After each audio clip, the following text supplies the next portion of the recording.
Hongkong's current chief executive says he's moving beyond the electoral reform defeat. Long Chunying says he'll propose 11 initiatives next week to stimulate Hong Kong's economy. CCTV's Jiejun explains. As the ACR government's proposal was voted down in the legislature, it's uncertain when the people will have the opportunity to vote for their leader. The Hong Kong ACR government criticized the Pan-Democrats and said they should be held responsible. Some experts also urged the pro-democracy camp to stop misleading its supporters. Any democratic development must comply with the basic law. I heard some legislative councillors saying that apart from defense and foreign affairs, Central People's Government should not interfere with the Hong Kong's the autonomy. Now, that is wrong, because the basic law makes provisions for other matters like the appointment of the chief executive and principal officials, the rejection of the laws made by the local legislature if it's against the basic law.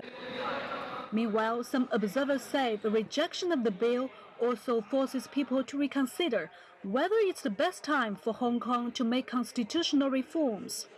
Even 18 years after Hong Kong's return to China, there are still a number of people in the city, especially the young, that lack a sense of national identity. The disagreement on political idea will continue maybe for a very long time.